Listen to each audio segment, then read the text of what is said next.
এখনকার পলিটিক্স আর রাসূলুল্লাহ সাল্লাল্লাহু আলাইহি ওয়াসাল্লামের যুগের পলিটিক্সের মধ্যে অনেক পার্থক্য আছে। আমরা অনেক সময় দিনই মাহফিলের মধ্যে এইসব কথাগুলো আলোচনা করি না, সঙ্গত কারণেই করি না। কিন্তু কিছু কিছু বিষয় আমি আমাদের নেতৃস্থানীয় ব্যক্তিবর্গ এবং জাতির কল্যাণেই পেশ করতে চাই। যে উমর রাদিয়াল্লাহু আনহু এমন একজন মানুষ ছিলেন যিনি তার সন্তান অন্যায় করার পরেও তার সন্তানকে শাস্তি দেওয়া থেকে বিরত রাখেন নাই। তার সন্তান মদ পান করেছিল অথবা জেনা করেছে, দুটোর একটা। এখন কাজী তাকে শাস্তি দিচ্ছে এবং কাজী যখন শাস্তি প্রদান করছে, শাস্তি কি বললাম, 100 কি বেত্রাঘাত, সূরা নূরে আছে। শাস্তি প্রদান করতে গিয়ে কাজীর মনে একটু মায়া দয়া, কারণ আমিরুল মুমিনিনের ছেলে, এখন তাকে তো আর সবার মতো শাস্তি দেওয়া যাচ্ছে না। তিনি আস্তে আস্তে আঘাত করছেন। ওমর রাদিয়াল্লাহু আনহু নিজে সেই বেতটা কেড়ে নিলেন, কেড়ে নিয়ে নিজের হাতে পিটানো শুরু করলেন। ওই বেত্রাঘাত শেষ হওয়ার আগেই তার সন্তান ইন্তেকাল করেছে। ইন্না লিল্লাহি ওয়া ইন্না ইলাইহি রাজিউন। শাসন, আল্লাহ পাক শাসন ক্ষমতা দিলে এটাতে অকল্যাণের কিছু নাই, যদি আপনি এটাকে বা আমি এটাকে ইনসাফের সাথে, ন্যায়ের সাথে প্রতিষ্ঠা করতে পারি, কোনো সমস্যা নাই।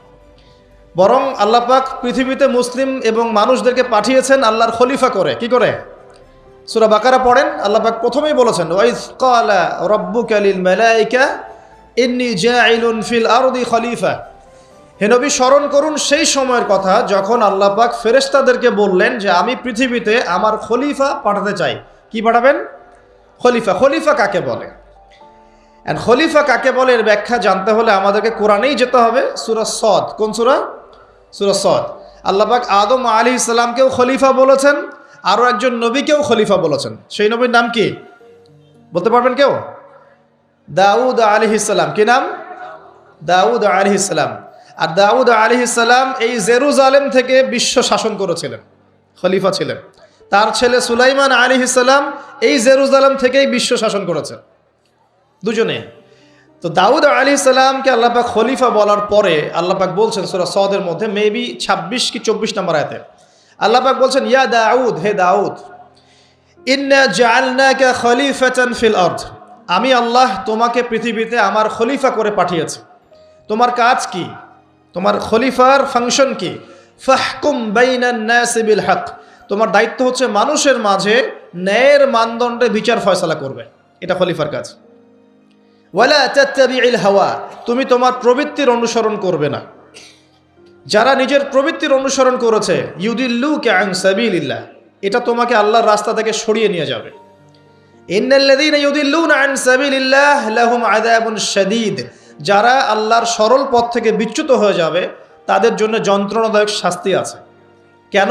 বিমা নাসু ইয়াউমাল হিসাব, কারণ হিসাবের দিন তারা ভুলে গিয়েছিল। সূরা সদের 24 থেকে 26 পড়ে দেখেন। তো এই আয়াতগুলোতে আমরা খলিফার ফাংশন বুঝতে পারলাম। আল্লাহ পাক যাকে যেখানে দায়িত্ব দিবেন, পরিবারে হোক, সমাজে হোক, প্রশাসনে হোক, রাষ্ট্রে হোক, তার কাজ একটা, আল্লাহর হুকুমে তার কাজ একটা। কি কাজ? ন্যায়ের মানদণ্ডে মানুষের মাঝখানে বিচার ফয়সালা করতে হবে, অন্যায় করা যাবে না। এখানে ঘুষ, সুদ, দুর্নীতি, করাপশনের আশ্রয় নেওয়া যাবে না। আপনারা কি আমার কথা রাগ করছেন?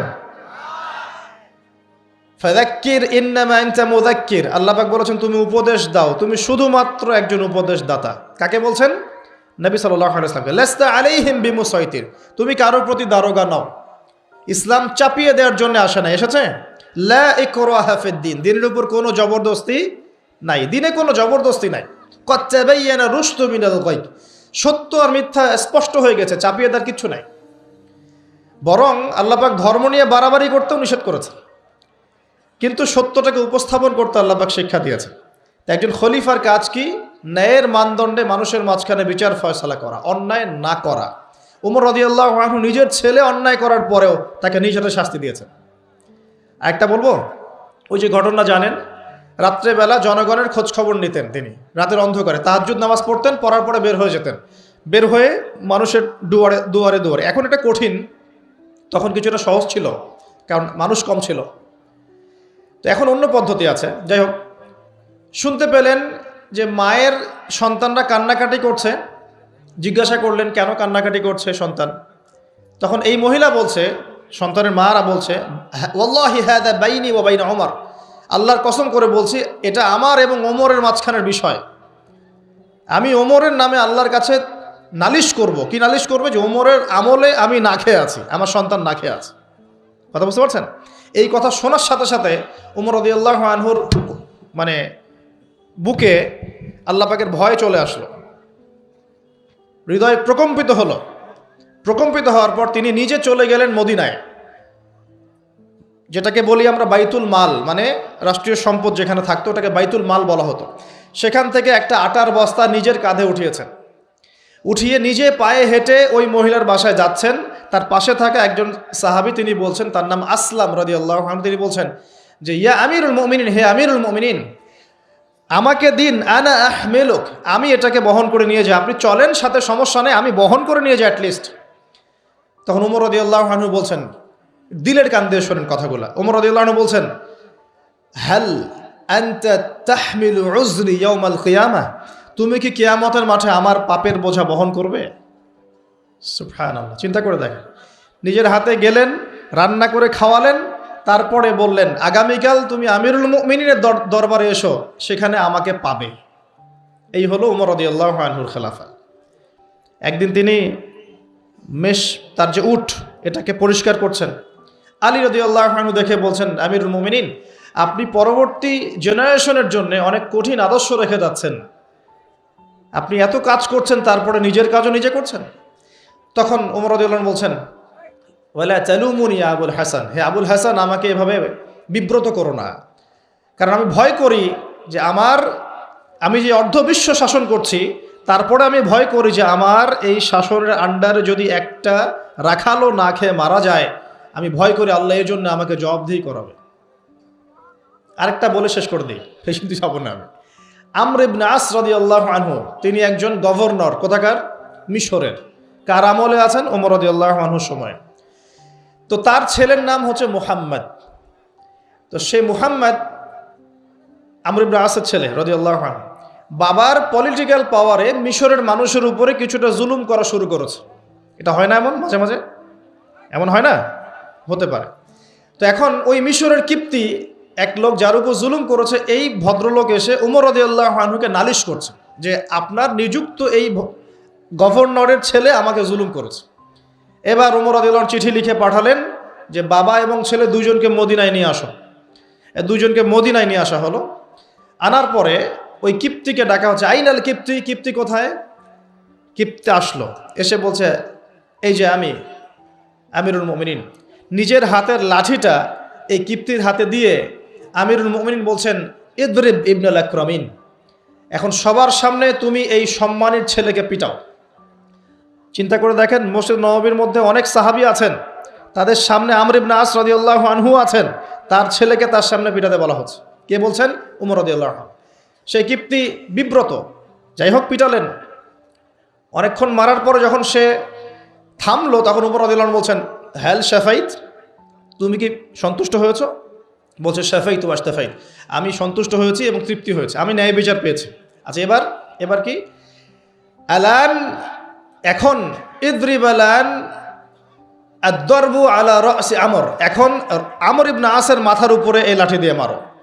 ওয়াল্লাহি মা দরাবাকা ইল্লা বিফদলি সুলতানিহ, আল্লাহর কসম করে বলছি, আমর ইবনে আসের ছেলে তার বাবার পলিটিক্যাল পাওয়ারেই তোমার গায়ে হাত তুলেছে। আমি কি শাসন বোঝাতে পারছি? এরকম শাসকতা আল্লাহ পাক নিষেধ করেন নাই, বরং এই শ্রেণীর শাসক হতে পারলে আরশের ছায়া আল্লাহ পাক ছায়া দিবেন ইনশাআল্লাহ। আল্লাহ পাক বলেছেন তার হাবিবের মাধ্যমে, 7 শ্রেণীর মানুষকে আল্লাহ রাব্বুল আলামিন কিয়ামতের মাঠে আরশে আজিমের ছায়ায় ছায়া দিবে। কয় শ্রেণী? তার মধ্যে প্রথম হচ্ছে ইমামুন আদিল, ন্যায়পরায়ণ শাসক। এই জন্য আমি খুব দোয়া করি মন থেকে, আল্লাহ পাক আমাদের যাকে যেখানে দায়িত্ব দিয়েছেন সবাইকে তার জায়গায় ন্যায়পরায়ণ হওয়ার তৌফিক দান করুন। আমরা সবাই দোয়া করব। সমালোচনা করা সহজ, একটা মানুষ যখন কাজ করবে, কাজের সময় ভুল ত্রুটি ধরা সহজ, কিন্তু সেই কাজ নিজে করা এত সহজ নয়। আমরা যারা দিনের পথেও চলি, দেখবেন সমালোচকের অভাব আছে? অভাব নাই, কিন্তু নিজে একটা বই লিখুক, নিজে একটা লেকচার দেখ, 10 জন মানুষের সামনে দাঁড়িয়ে কথা বলুক, দিনের কিছু ভালো কথা উপস্থাপন করুক, দেখবেন নাই, পারবে না। কিন্তু সমালোচনা করা সহজ, ফেসবুকে বসে বসে 2-4 লেখা সহজ, ফেসবুকে বসে শুয়ে শুয়ে 2-4 লাইন লেখা সহজ, কনস্ট্রাকটিভ কাজ করা এত সহজ নয়। আর সবচেয়ে কঠিন কথা হচ্ছে আমাদের সবাইকে আল্লাহর কাছে ফিরে যেতে হবে এবং যার যার দায়িত্ব বুঝিয়ে দিতে হবে। আল্লাহ পাক আমাদের সবাইকে দাউদ আলাইহিস সালামের মতো, সুলাইমান আলাইহিস সালামের মতো, আদম আলাইহিস সালামের মতো আল্লাহর খলিফা হওয়ার তৌফিক দান করুন। সামনে যাই, যে কথা থেকে এখানে আসছি ভাই, কোরআনের সূরাগুলো আপনাকে কি দিবে? আলো দিবে। তো নূর, সূরা নূরের প্রথমেই আল্লাহ পাক আলোর কথা আলোচনা করছেন। কোন টপিক দিয়ে? জেনা দিয়ে, ব্যভিচার দিয়ে। যে ব্যভিচার যদি কেউ করে, জেনা যদি কেউ করে, তাকে তোমরা 100টা বেত্রাঘাত করো। এটি ইসলামিক লস। এখন সারা বিশ্বের খুব কম জায়গায় এটার ইমপ্লিমেন্টেশন আছে, তবে ইনশাআল্লাহ তাআলা যখন ইমামুল মাহদি আসবেন, ঈসা ইবনে মারিয়াম আসবেন, তখন আবারও এটা বাস্তবায়িত হবে ইনশাআল্লাহ। এটা আগে ছিল, এখন নাই সব জায়গায়। যাই হোক, আসমানে আছে, পৃথিবীতে যদি নাও হয় আসমানে শাস্তি হবে ইনশাআল্লাহ। এখন আলোর সন্ধান দেওয়ার জন্য আল্লাহ পাক সবার আগে জেনার কথা কেন বললেন? বিকজ বেপরদামি, বেহায়াপনা, জেনা ব্যভিচারের মধ্য দিয়ে মানুষের অন্তরের নূরটা কি হয়? নষ্ট হয়ে যায়। কি নষ্ট হয়ে যায়? অন্তরের নূর নষ্ট হয়ে যায়। আমার সাথে একটু কথা বলবেন। আপনি যদি সারাদিন ভালো কাজ করেন, কিন্তু রাতের বেলা যদি আপনি গোপনে পাপ করেন, পর্নোগ্রাফি দেখেন বা জেনা করেন, মাদকদ্রব্য সেবন করেন, সারাদিন আপনি যে ভালো কাজগুলো করেছেন এই নূরটা কিন্তু নষ্ট হয়ে যাবে, হবে না? আল্লাহর নূর যদি কলবের মধ্যে না আসে, আপনি আলোর সন্ধান পাবেন না। জাহেলিয়াতের মধ্যে এই যে আলোর দিশা খুঁজে পাবেন না। আমরা বলি না জাহিলিয়াতের অন্ধকার, তো জাহিলিয়াতের অন্ধকারে আলোর দিশা খুঁজে পেতে হলে আলো লাগবে না? এই আলো আপনাকে দিবে কোরআন, স্পেশালি সূরা নূর। সূরা নূরে আল্লাহ পাক আরও বলছেন চক্ষু নিচু করার কথা। আমরা নামাজ পড়ছি যারা, মসজিদে যাওয়া আসার সময় যদি আপনার চোখে বেপর্দা কোনো মেয়ে চোখে পড়ে, আপনার চোখের মনের মধ্যে একটা খারাপ ফিলিংস আসে না? নূর নষ্ট হয় না? নূর নষ্ট হয়, আপনি বুঝতে পারেন। আল্লাহ পাক এই সূরায় বলছেন পর্দার কথা। যখন আপনি বেপর্দায় চলবেন, আপনার কলবের নূর নষ্ট হয়ে যাবে এবং আপনার দ্বারা আরও হাজারো মানুষের অন্তরের নূরটা নষ্ট হয়ে যাবে।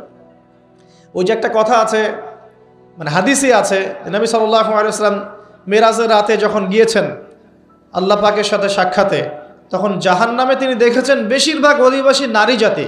কোন জাতি? নারী জাতি। প্রশ্ন একটা, কেন? উত্তর কিছু বের হয়েছে। এক, তারা কুফরি করে। কীরকম কুফরি করে? স্বামী যদি সারা জীবন তাদের পিছনে ভালো খরচ করে, ভরণ পোষণ দেয়, ভালোবাসে, যদি কোনো একদিন যদি ঝগড়া হয়ে যায় বা মতপার্থক্য হয়, সেদিন বলে বসবে সারা জীবন তোমার কাছে কিছুই পেলাম না। এটা একটা কারণ।